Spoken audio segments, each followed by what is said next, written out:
I'm just gonna wait a little bit. Make sure you guys share it. I'm not doing the formal thing. This won't be on YouTube long. It's only on YouTube for the guys that are watching. Oh, hold on. The guys that are watching on Instagram so they can see what's going on. What up, B Tech? What's going on? Make sure y'all share it. I'll give you guys a second. Normally on my lives, I just go, but I'm gonna give you guys a second. I'm here for about 50 minutes and before I start my regular show. Thank you, Miss Lynn. Before I start my regular show, I thought I'd jump on here. I'm gonna give maybe a minute or so, and then we'll get going. Make sure you guys share it. Now, I've never asked you guys to share, but I want it to be known that, most guys, some people, not everybody, but some people are saying OGs, they don't help young musicians in gospel industry. I guess some would consider me to be an OG. I've been playing gospel music for well over 30 years. So I guess you can say, um, yeah, I'm a veteran of the game, but I want to give some information from a different standpoint. This time from somebody who actually plays gospel music, and yeah, we're gonna get this thing straight tonight. At least for me, from this perspective, it will be on Facebook. I'm not going to keep this on YouTube. I'm trying to keep that, what I normally would do on Mondays. How did I get my start? Okay. All right. Somebody has a question. How did I get my start? I got my start. I was 12 years old, actually. Everybody was outside playing, was over my uncle's house. My brother and sister, I'm not sure Sharice was there, but my brother was there. And everyone was outside playing and doing their thing, whatever, over my uncle's house at the time. We had friends, my cousins lived up the street, so everybody was doing their thing.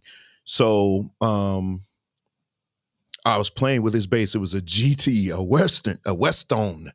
I remember that bass. It was red. It was a nice color. Red is my favorite color, so I liked it right away. I started picking it up and I started playing it. And I remember my uncle coming in and saying, "Hey, you're playing that wrong," because I was playing left-handed and he's right-handed. So he was saying, "Oh, well, you're playing that wrong." Had he not changed that, I'd probably been a left-hand bass player. That would have been crazy because my left hand is a lot faster than my right. So I overcompensate. We could talk about that. That's part of my tone. But anyway, I started off that way and I started learning my notes by ear. I didn't know how to read music or anything like that. I learned how to play by ear. My cousin, his name is Terry, he actually showed me how to play gospel music. Originally, I was a quartet bass player and I played quartet. And not really nothing dooka dooka dooka dooka, nothing like that. Just do stuff like that because I used to play with my thumb like this. And so my cousin Terry sat me down. He's like, "I'm going to show you gospel music." And down in the basement, my aunt Robbie's, we call her Robbie. Her name was Robert Ann. And we actually shared it. And they had everything downstairs, bass, drums, organ. It was like a studio downstairs in her basement. And that's how a lot of them got their start. My cousins are amazing musicians. They play blues now, but Jason plays at church, New Friendship and Gary. And they have everything in the house. So we shared it for a little bit, and that turned me on to gospel music. And that's when my love for gospel music started. It started in the basement in Gary at my aunt's house, learning how to play bass. And then from there, I just began to cultivate my gift. I started to play more and more, and I had a hunger to play. And my mom would buy records, and I was sitting in the living room, and y'all have it easy now. Y'all can just get up and slow everything down. I actually had to sit down and learn how to play. I had to use my ears. Again, I didn't know how to read music. Everything I learned on bass, even sometimes to this day, is by my ear. I had to train my ear to hear gospel music. I had to be in tune with gospel music. And so I grew up listening to Andrew Goucher, Joel Smith, amazing bass players. But my favorite was Goucher by far. L.A. Mass, Hawkins. Oh my God, he was the deal. He still is. And so a lot of what I did early on was, from him. And you learn from the older ones before you. You learn their style. The secret is to put it into your own, make it your own. You don't want to sound like anyone else. You just want to do what you do, make it yours. And so I would continue to play. And I played for every group that called or whatever. I was young, I was hungry. I've been MD in bands ever since I was 15, 16 years old. So me being an MD of a band wasn't nothing. They used to take their cues from me. I always had a musical mind. I knew gospel music. You get me out of gospel music, I'm eager to learn it. That's not to say I can't play R&B, but I have this deep love for gospel music. And so that's how I got my start. We're going to go into how I became the Derek Hearn that a lot of you know, playing on Ricky Dillard and whoever you see me play for. We're going to get to that. But that's how I got my start as a bass player. And it was just a hunger. It was a thirst to want to learn. Now, back in those days, we actually went to school and class. So imagine having to balance. And I was always an honor roll student. So I had to do my books. But in between that time, and even today, even now, I practice late at night, early mornings, where everybody else is sleeping. I'm up practicing. I'm up trying to do, better my craft. I mean, I'm trying to sound different every record or every song or every time you hear me. I'm trying to do something different, or even if it's just changing my tone up a little bit. It's always something you can do, which brings me to this. Well, we'll get to that. Let me look and see if there's any more questions. Hey, yeah, I am an OG. Hey, Kamar, thank you. So that's how I got my start. Now, one of the reasons why we're here, I'm waiting on some questions, but one of the reasons why we're here, Saturday, I was at a concert and I saw something that it kind of threw me off a little bit. And it's no knock on anybody. I'm going to move this over.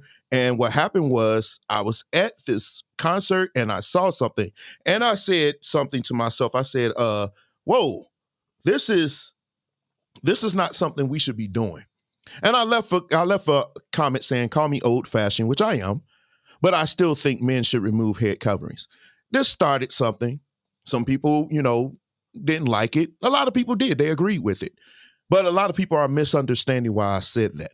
Even though there are scriptures to support a little bit this notion, I said, I think one of my friends asked me, and I said, well, yes and no.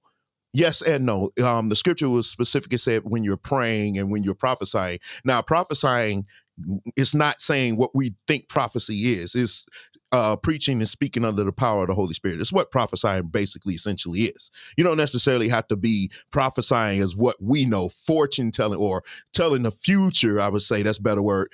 That's not necessarily what prophesying is. I hope you can understand that.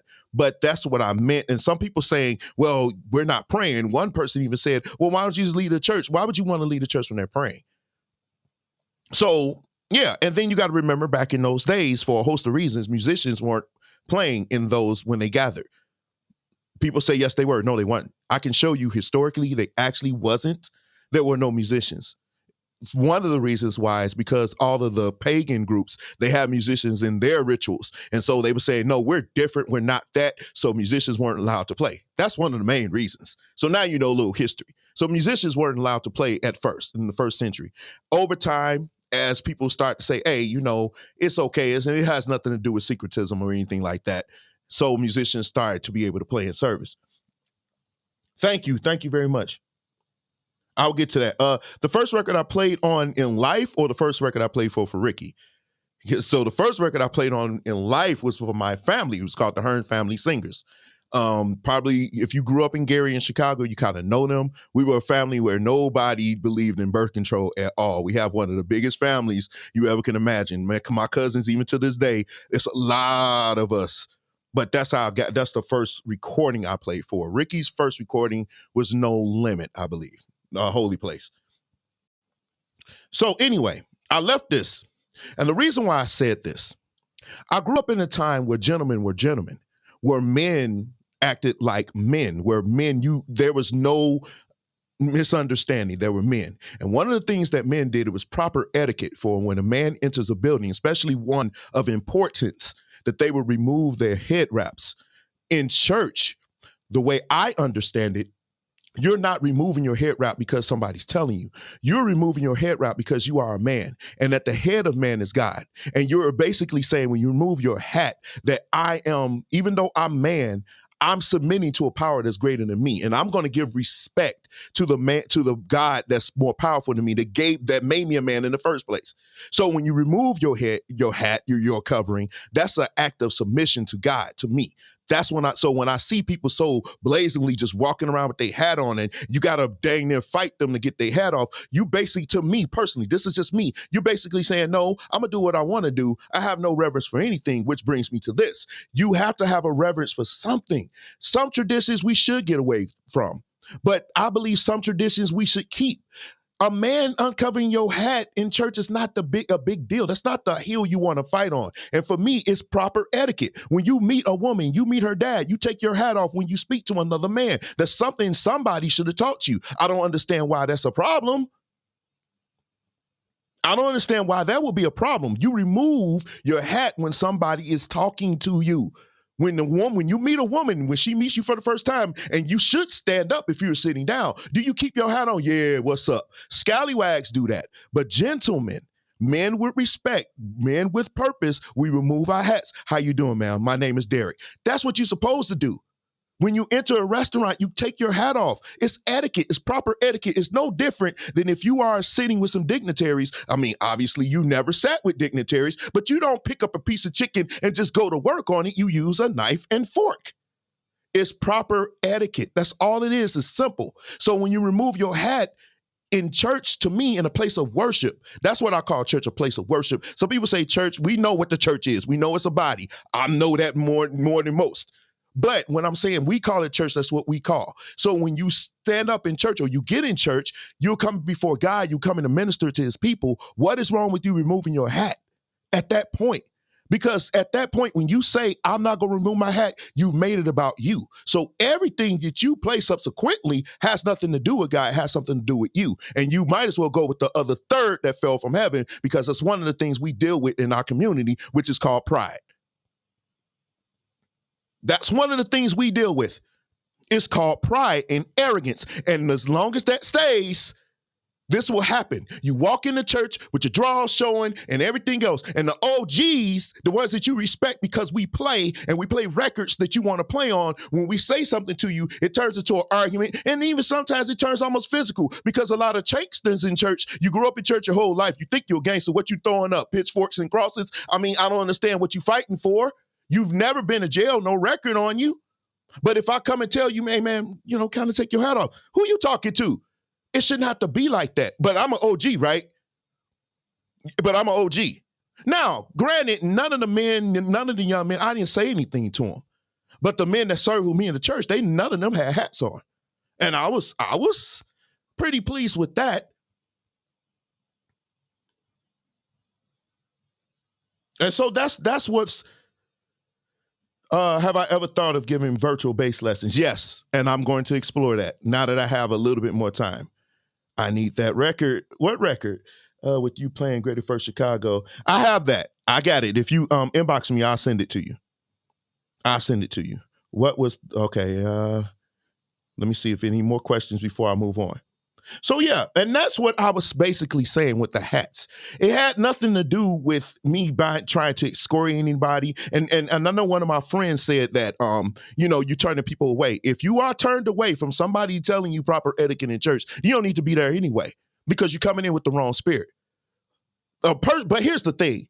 That's not realistic, because most people, the crazy thing is, most real gangsters, not chanksters, most real gangsters, they even remove their hats when they come to church. These are the thugs of the thugs. These the Crips, Bloods, and everything else, 2-1 homies. I mean, they come in and they remove their hats. But musicians who grew up and was born and raised in church by God knows who, now it's a problem. Why is it that everywhere else we have no problems, but in church we got to argue, we got to fight with you, we got to persuade you and everything else, and dang near have to dock you for doing what you're supposed to do? Why? You want to hear from an OG? Here I am. Why is it that we have to beat you over the head to get you to do stuff? See, the problem that I'm having, young men, I love you. You inspire me. You guys are killing, and I'm going to get to you. But one thing, it's like, what do you want from the OGs? Because I've seen numerous times OGs give y'all advice. I saw it over this past weekend, and it fell on deaf ears. It was a situation, I'm not going to go into it. Some of my friends watching right now, they know what it is. It was a situation where a young musician left for status. And all the OGs, I didn't say a mumbling word because I'm tired of my giving my pearls to swine. You don't want to listen. The only thing you want is praise. And like I said, that's like your father. If that's what you want to demonstrate, your father, that's what he wanted, praise. He thought he was greater than God. That's the problem. And y'all want to say, I'm making it deeper than what it is. But see, that's how crafty the devil is. It's not demons flying. It's not big old monsters chewing at your flesh. It's the little stuff that you take for granted. That's the way he operates.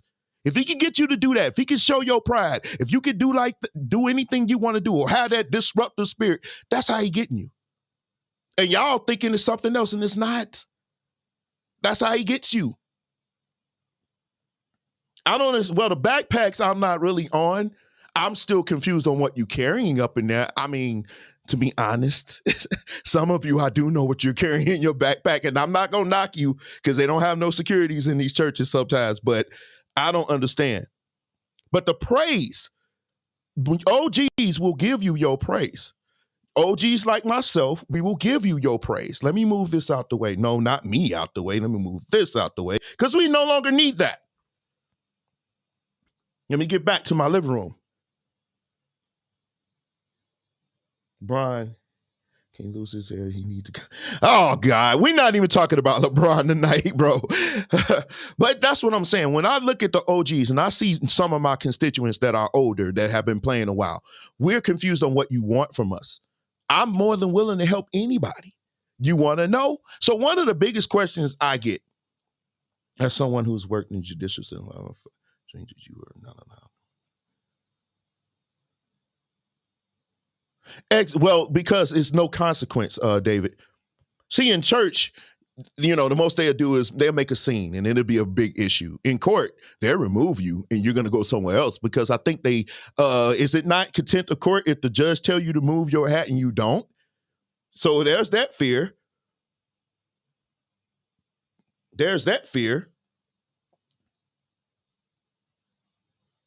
And I don't want y'all to think that I'm beating up on young people because, like I said, I love you. You guys are killing. You guys are playing amazingly. And you know what? Which brings me to my point. Here's another point. When I went to play at this musical Saturday, you asked me why did I play because my brother asked me. He has a group. He asked me to play. He got a brother that plays bass, and he feels like I play well enough to play for him. So there I was. I saw a lot of groups there, quite a few. And you know who I saw playing for them? Younger musicians. So when I'm hearing some people erroneously say, OGs need to move out the way so young people can play, I'm confused on what we're talking about here. Because last Saturday, all I saw was young people playing. Oh, you're talking about the major gigs? They should move out the way and let young people play that? Now, I wish I could dim my background so you can hear me clearly, because this is going to help you young men. When you think that an OG like myself should move out the way from whatever gig you think I play to let you play, you know what that's called? That's called entitlement. That's what that's called. Because you haven't earned the right to play those gigs because you ain't presented yourself to be in the position to play those gigs. You don't, when they look at you, you carry yourself like every other scallywag around. You wear your drawers showing everywhere. You're wearing caps up in church. They don't think you show up late. You show up high, some of you. What do they need? Why would they fire somebody that they know is reliable? They know that's professional. They know will learn the songs, will be where they're supposed to be. Why would they fire that person? Because this is on a greater level. This has nothing to do with OGs. This has something to do with professionalism. They're going to hire the best person to do the job. They don't care what their age is on that level. Now, if you really wanted to play, you would take the time to play with these local artists because some of them are very, very good. They're one song and one recording away from being on their way. But, you don't want to build anything. You want to just jump right from junior high school right to the NBA. It doesn't work like that. Everything in life you earn, you work for it, you position yourself, and then when the opportunity comes, then you take that opportunity and you grab it by the horns and you go. Nobody's going to give you anything and nobody owes you anything unless, of course, maybe if you have their last name. Being as though most of us think you're not our children, we don't owe you anything. You have to earn it, young man. You have to earn it, young lady. You have to earn everything you get in this life. Anything worth having, you have to earn it. You have to earn it. If I move out the way and let you have it, you didn't earn it. You did not earn it. Present yourself to be better than me. Present yourself to be more professional than me. Present yourself to learn songs better and faster than me. And present yourself to be better with your money and how you negotiate. And then they will be like, well, Derek costs a lot of money. I'm just going to move this way with this guy. They're businessmen too. That's how this thing works. I got with Ricky again. Let me tell you again how I got with Ricky. I was playing for my brother group a long time ago. He had another group. And Ricky, I used to go to Ricky's rehearsal. I actually played a couple of things for him. They weren't calling me. They didn't really need me. I wasn't good enough. I was young. I could play, but I wasn't ready. So something happened with the other bass player. I was working at Value City stacking shoes. Stacking shoes. That's what Derek was doing. All you musicians, I was working at Value City, making above minimum wage, a little bit above minimum wage at that time. And I got a call where I was working at Value City, furniture was store or whatever. And they called me to the phone and they asked me to go overseas with them. Now, some of us have done overseas gigs with other artists and it didn't amount to anything. But then I talked to Ricky personally. He will tell you that I said, am I the man on this gig? He said to me, you have to earn it. You have to earn it. We're listening to you. I took that and I stepped up to the challenge, and that's how I ended up playing for Ricky all the time. A lot of people didn't know I was playing overseas with him in Germany. When we got back, I was playing, but even still, I had to earn my spot. I had to have those men and the people that played before me. I had to have them respect me. It was about earning it. I earned it. I earned this gig. I worked my tail off. Even though I had the gig, I still worked to keep it. Now we're just like family. We're like brothers, so it's not necessarily a gig for me right now. This is my family. I love to see them. Ricky is my brother. That's my brother. So it's not about me moving out the way at that point, young men. This is my family. And I don't play most of anything else. Y'all can have all of that. I got my church, I got my job, and I play for Ricky. And then sometimes when Curtis calls me for work, that's what I get. People call me for work. But I'm still working. I'm a working musician. And quite honestly, I'm going to be around till I say I quit. Because nobody can determine when I'm going to stop playing. I alone control that. I'm not going to be bullied to do it. I'm not going to be coerced to do it. This is what I decided to do. I believe that that's why I'm here on earth. I am a gospel bass player, and I'm going to play gospel bass until God tells me to stop.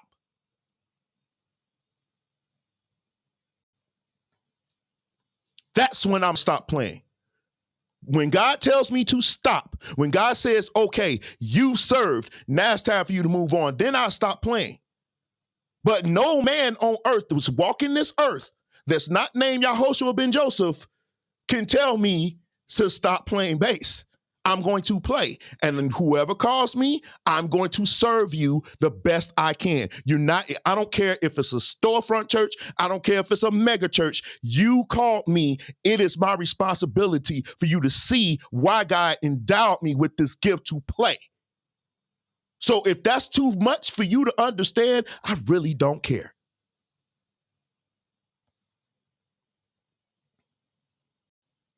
That's what I'm saying. Because that's how serious I take it. But again, back to my point, young men, you have to earn it. And some of you are showing that you can earn it. Josiah's doing it. Arthur Sutton's doing it. And I do give them work. I do. I'm not going everywhere. That's the thing about OGs. We're not ripping and running for everybody. Why don't you take that opportunity to build into something, build a name for yourself. That way you ain't got to call somebody to put me on a gig. You don't have to do that. You already got it. They already know you by name. You put the work in. You got video cameras. You got lights. Look at what I'm doing. Are you doing something like this? Are you putting videos together? Or are you just using your camera, your phone camera? What are you doing to position yourself to be where you think you want to go? Because if you're not going higher than I was, then you might as well just stop now anyway. I'm not getting no amens. I don't want none either.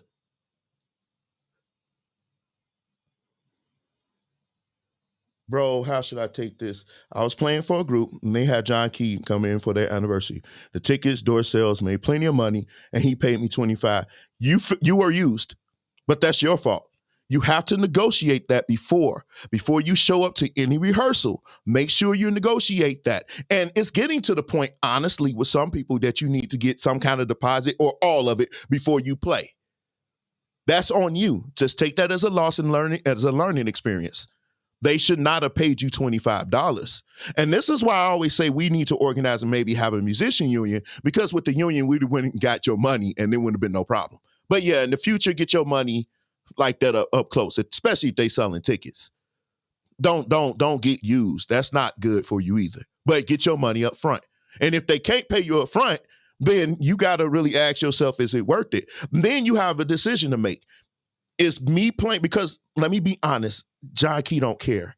They're not listening to you. They're in the back chilling, eating, and everything else. They don't hear you. So it's not like you're going to get noticed by John P. Key. So now you have to understand, is this worth me losing if he doesn't pay me?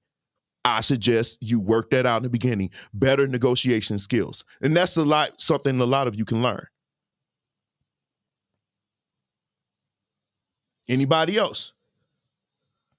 How do you handle negotiations? I just said that. Well, you handle your negotiations, like say for instance, someone calls me. If it's somebody I do usually, especially these days, I don't really deal with too many people I don't know.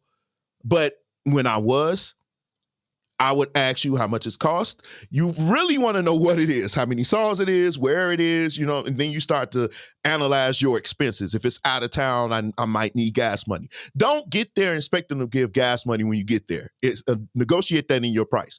And then you say, okay, well, this is what I'm going to need. Now, stop chicken dinnering yourself. You charging $150. That's not good.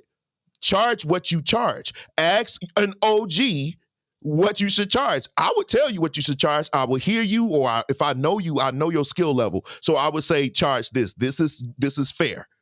And then if they say, okay, that's fair, now, do they have a reputation? I would ask before, whatever. But if you don't know them, at that point, you'd be like, well, I kind of need half, before the first rehearsal. Or all of it if they got a bad reputation.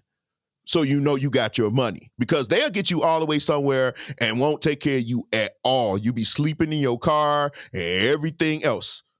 So I think you should negotiate it that way, but always be courteous. Always be courteous. Don't come across to be too brash. Be courteous. Say yes instead of yeah or whatever. If you want to be formal, I'm usually not informal with people like that. I'm usually pretty formal, yes, as opposed to yeah.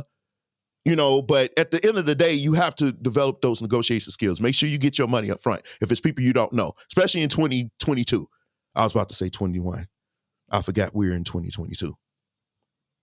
So yeah, that's how you deal with that.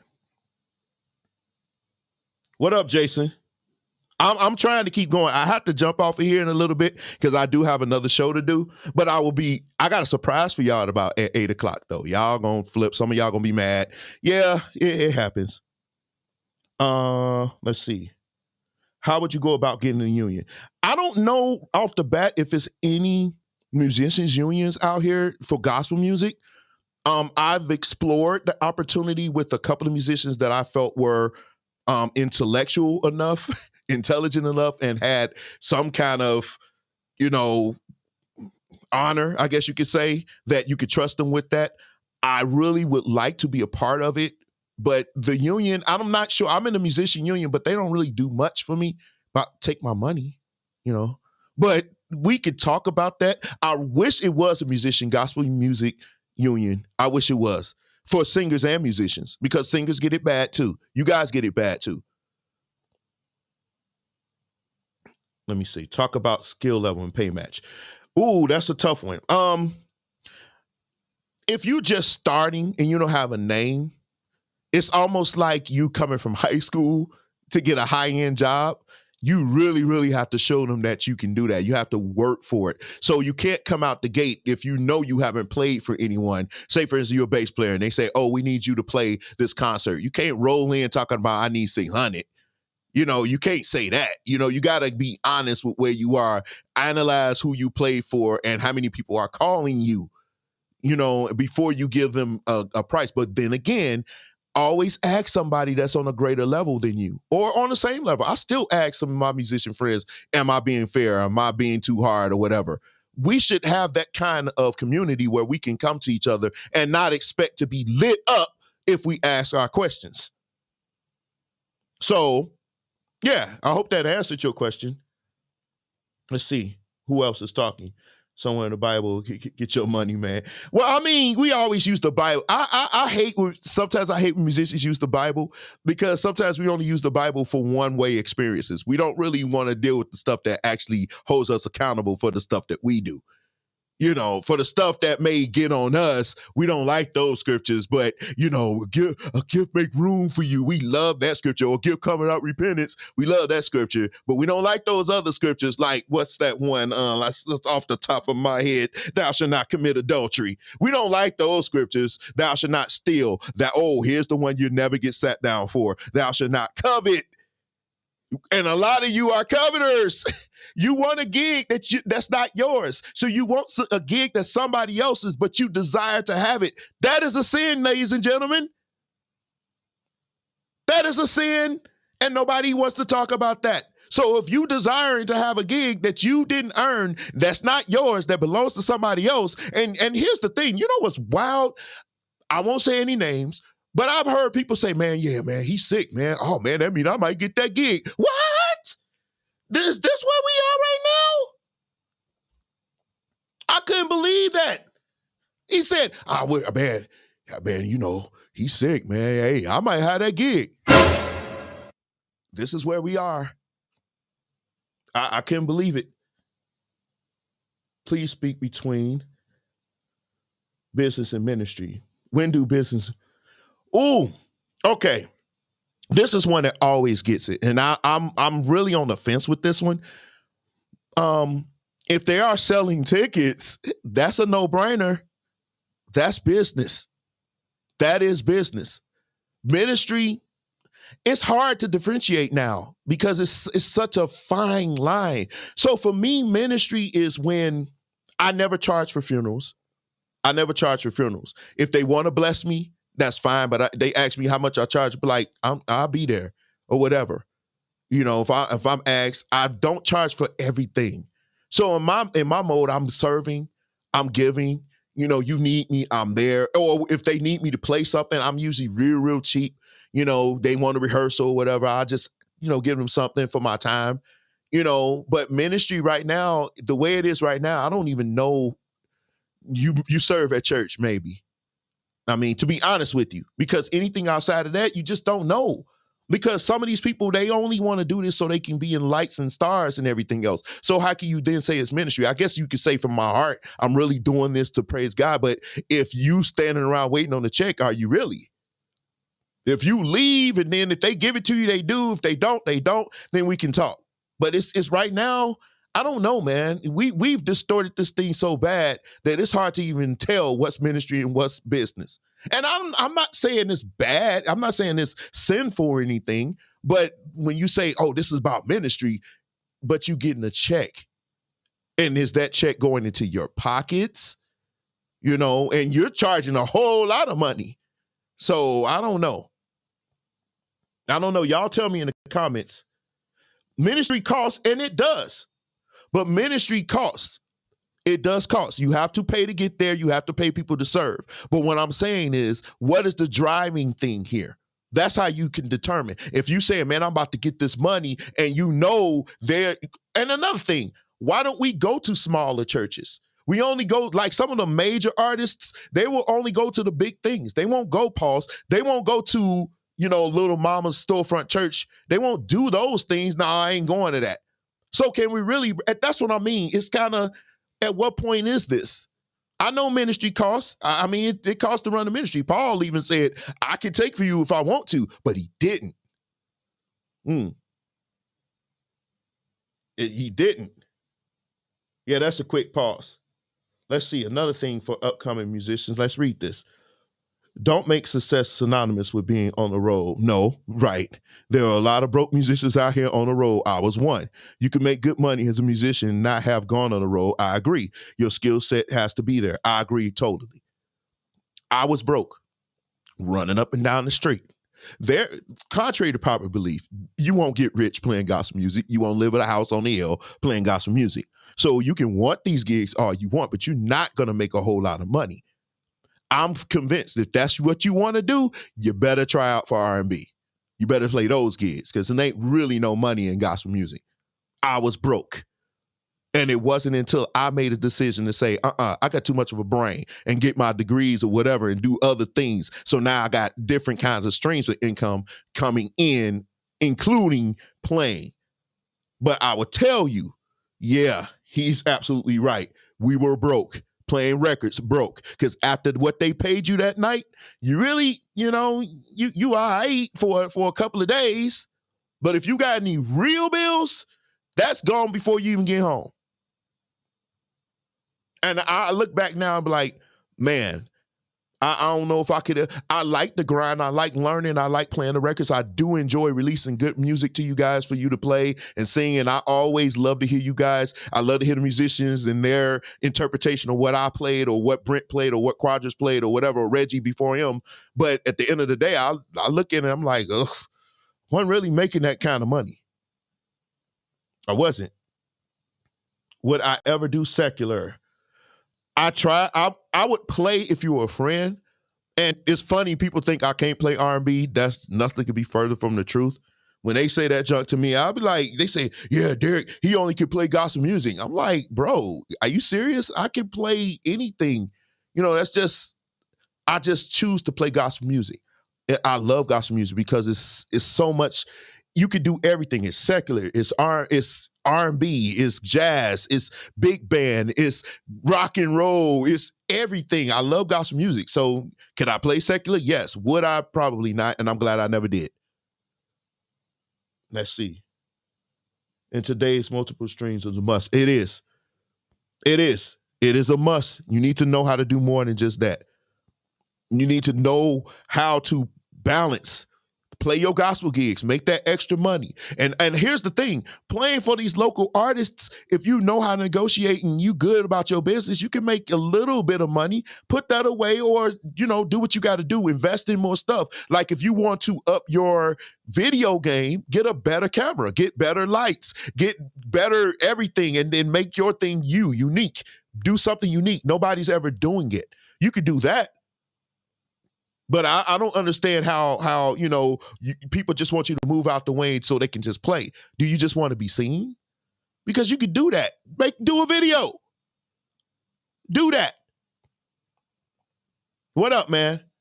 So this is what I want. This is why I wanted to talk. I wanted to talk to you guys about this because it's been said, like I said, again and again, OGs don't help. I'm always here to help you. If you are a young gospel bass player, put this out here. If you are a young gospel bass player and you want information, you want to be taught anything about gospel music, serving at church, anything like that, you can inbox me. You can text me. Some of you got my number. Text me. Let's talk. I will respond. I don't want you to ever say that we don't help you. I'm not going to put you on a gig. I'm just not going to do it. I will now, if you showed yourself to be a professional and they called me, I would then say yes. But I'm not gonna move out the way so you could do it. That's a disservice to you. It really is. I would say you have to earn it. And I'm gonna make you earn it like I did. You have to be better than me. So if I give it to you, you didn't earn it, that's not the same. And I wouldn't be much of a teacher if I just gave it to you. No, you have to earn it. That's what I'm gonna keep saying. Earn it. I don't have you do got my number. Let's see. Bro, I appreciate you, D. You have patience. You certainly will respond. You taught me how that all of my help. Man, and that's the crazy thing. I wish it was just mixed. Well, I don't want to get ahead in my next show. I don't want to get ahead because I am going to talk about that. I am going to talk about that, y'all. If y'all stick around at 8, because I got some stuff that I want to say about our last record, the one we just released. I got some stuff that I want to put out there because I will tell you this. Every time we release a record, I'll get it to you. Every time we release a record, I always have mixed feelings, y'all. I always do. I'm enjoying releasing music to you. And even if it's for a local artist, I play songs y'all didn't even know. I mean, it is what it is. But it's just something, every time we release one, I always get mixed emotions. And I'm going to go into detail why. Oh, trust me. We need more. This is my old phone. Well, you be changing numbers. Dude, keep the same number. Grr. We need more and more of these conversations. We do. I would love to have one of you on here. If you would like to come on here with me and we could talk live, inbox me. We could talk. I'm not going to try to embarrass you. I'm not going to do that. That's not what this is about. Honestly, this is not what this is about. I know I was kind of harsh in my words, my tone, but I'm a passionate person. But trust me, that's not what this is about. I want you guys to do well. I want you to do better. Really, honestly, what I saw Saturday, I see some musicians coming up. I would tell you, hey, stick it out with some of those groups. Some of these groups, especially in Chicago, they are on their way. You don't want to wait. Don't wait until they become too big and now they moved on to other musicians and now you want to say, hey, they just totally, no, stick with them while they on the grind. There is nothing wrong, LeBronites. I'm sorry. There's nothing wrong with building. There's nothing wrong with that. There's nothing wrong with that. Because that's one of the things that I can honestly say, and Ricky would tell you, we've become part of what we do. So everywhere we go, not only are they looking for Ricky, they're looking for, there go Brent. Oh, wait, there go Quad. Oh, there's D. There's Mike. They look for us. We are part of that.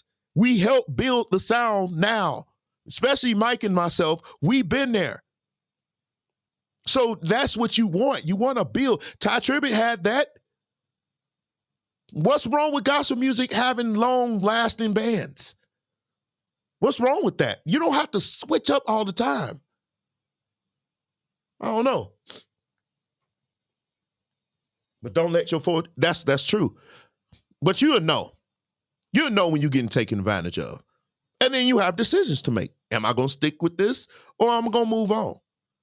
Me personally, I like my position. I like the family. I like seeing them. These are my brothers, Mike, Brent, Quadras, and Marcus now, and Bird. These are my brothers. And so every time I get the chance to share the stage with them, I'm running. I mean, and quite honestly, if I could really be honest, I don't make no money on these gigs. By the time I finish paying for my own expenses that I choose to do, I don't really make anything. I just like to do it. I just like to go and play. This is my outlet from a busy week. I'm in a demanding church. We go hard at this church. Pause. How long did it take for you guys to jail? For New G Band to jail, the original band was Mike, Kevin Randolph, me, Fred, and sometimes I think Calvin went, sometimes Larry Roberts went. It didn't really take that long. But this band, Brent, Quad, it didn't really take that long, honestly. Brent just came, when Brent, I'll never forget this. Brent came in on a rehearsal. At the time, we were getting ready to do Toronto, and Brent came in one rehearsal. And Ricky, we were looking for a drummer, and Ricky loves aggressive drummers. If you actually want to play for Ricky, you cannot be a slouch. Anybody in this band, you cannot be a slouch. He likes aggressive musicians. Brent came in there, and when I tell you, that dude went crazy in a good way. And so I now Brent gonna laugh at me telling this story, but when I first heard Brent, I was like, he good.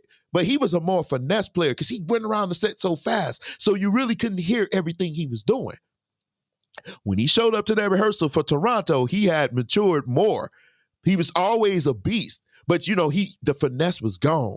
It was all power. So where the stuff was like, now I was like, oh my God. Dude, oh my God, where did this come from? And Ricky was like, oh no, this is it. And Brent did that session. Ever since then, Brent was on it. And being Brent and myself, we paused. Let me get this pause out the way right now. Hold on. No, not the doggy. I need the pause. There we go. Everything I'm about to say is a pause. Me and Brent, we kind of gelled right away. And sometimes it's a challenge because Brent is aggressive, I'm aggressive. So it requires a lot of listening. It requires a lot of being aware of what's going on and hearing everything in the band. Dewan is good at that. Calvin Rogers is very good at that. Rexel is good at that. Varro's very good at it. These drummers can hear everything around the band. And so you have to gauge whose night it is. It's like basketball. Is this Brent? I'm just going to keep throwing you the ball. You go for it, Brent. And you have to get your little 14 points and get your assists. So with Brent being so aggressive, then Quad is aggressive, Marcus is aggressive, Bird is aggressive, and I'm, I guess, aggressive. So how do you play in a band that everybody's aggressive? You have to listen to everybody. You have to listen to the band. So what you guys, and the crazy thing, I'm going to give away something. What you guys hear on stage when we play together, a lot of that we came up with right then and there. We come up with right then and there. How often do you guys practice? We don't. We don't practice. We don't practice like you think. But we are so in tune with each other. And it didn't take that long. But once you want to do it, you gelling with people where everybody fits in, oh yeah, it's gonna rip. That's the Indiana fam. You stupid, JR. I remember that bowling trip. It's so cold. Okay. God will open video. Yes, he will. Yes, he will. You need to be humble. But being humble is not saying you are.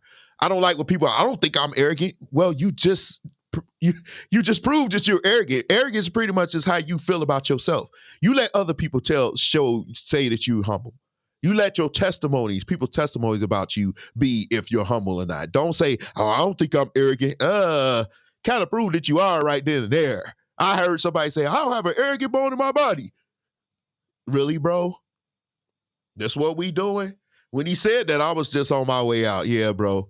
Yeah, you got it. So, anyway, any other questions? I got to get ready for my show. Love to hear y'all in the new year. We'll be around.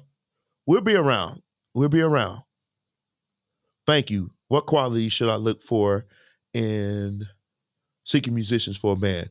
Ooh, good question. For gospel music, the qualities you look for hard workers. Of course, they can play, but this gospel music, all these guys can play. But are they quick learners? Can they retain music? Are they creative? Now let's go to the other part.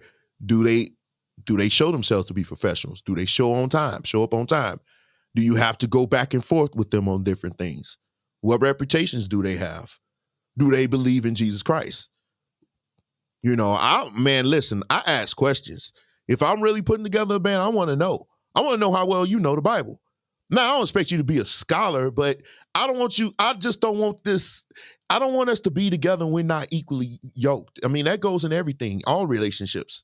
So when you're putting together a band, these are the guys you're going to be sharing the stage with or quote unquote ministering with. You need to make sure that y'all on the same page with that, for real.